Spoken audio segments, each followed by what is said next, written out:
இன்றைக்கும் நம்ம ரொம்ப ஹாப்பியாக நாளைக்கு கொண்டாட போகிறோம். அந்த கிறிஸ்மஸ் அப்படின்றது கிறிஸ்து பிறந்ததை மாஸ், அதாவது ஒரு தொழுகை. நாம் அதை நினைவு கூறும்படியாக அந்த நாளைக்கு கிறிஸ்மஸ்னு கொண்டாடுறோம். என்ன வந்தது? சந்தோஷம் வந்தது.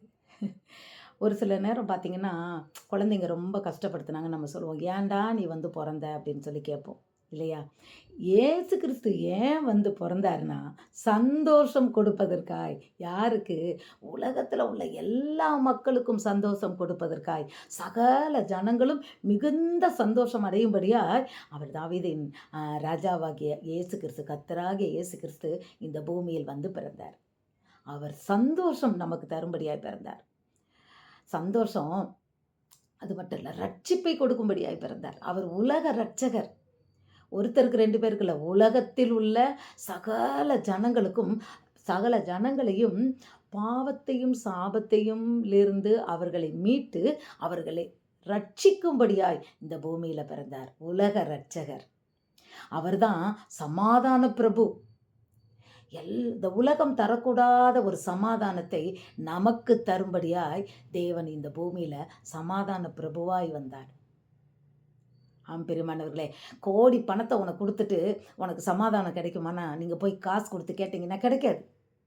ஆனால் இயேசு கிறிஸ்துவின் நாமத்தை ஏற்றுக்கொண்டு அவருடைய பிள்ளையாய் மாறும்போது உலகம் தரக்கூடாத சமாதானம் நம்மை ஆளுகிறது. நம்ம எதற்கும் பயப்பட மாட்டோம். சமாதானம் நம் உள்ளத்தில் நதி போல பாய்ந்து ஓடும். நதி என்ன செய்யும்? தொடர்ந்து பயணம் பண்ணும்ல, அதுபோல நமக்கு சமாதானம் நதியை போல நம் உள்ளத்தில் பாய்ந்து செல்லும். அதை கொடுப்பதற்கு தான் சமாதான பிரபு இந்த பூமிக்கு வந்தார். அவர் யாருன்னா, இம்மானுவேல். தேவன் நம்மோடு இருக்கிறார். வேற எங்கே இல்லை, நமக்குள்ள இருக்கிறார். நம்ம பக்கத்தில் இல்லை, நமக்குள்ள அவர் வசிக்க இருக்கிறார். நம்ம போய் வெளியே நின்றுக்கிட்டு பயப்படணும்னு அவசியம் கிடையாது. அவர் நமக்குள், நம்மோடு 40 வருடங்கள் எப்படி இஸ்ரவேல் ஜனங்களோடு அவர் கூட இருந்தாரோ, இன்று இம்மானுவேலாய் நம்மோடு இருக்கிறார். ஹல்லேலூயா. அவர்தான் நித்திய பிதா. நமக்கு ஒரு அப்பா, அதாவது நமக்கு ஒரு குழந்தைக்கு ஒரு அப்பா தான் இருக்க முடியும். ஆனால் உலகத்தில் உள்ள எல்லா குழந்தைக்கும் அப்பா, பிதா அவர் தான். நித்திய பிதா. ஹல்லேலூயா. எல்லாருக்கும் அவர் தான் பிதா.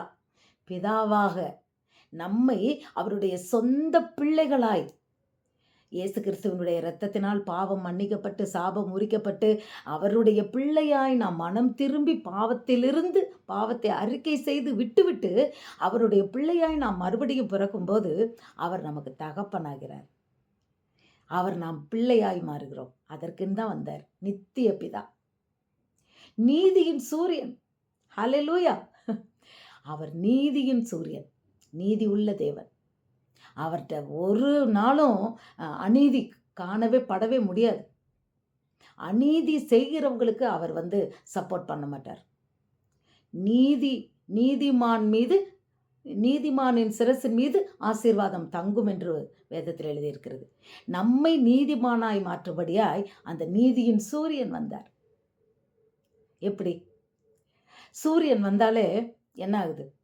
எத்தனை செடி கொடிகள் முளைக்குது. சூரியனே வரலைன்னா உலகத்தில் செடியே கிடையாது. ஒரு காயப்பட்ட துணி ஒரு துணி துவைச்ச துணி காயன்னா கூட அதுக்கு சூரியன் வேணும். உலகத்தில் உள்ள உயிரினங்கள் உயிர் வாழ்வதற்கு சூரியன் அவசியம்.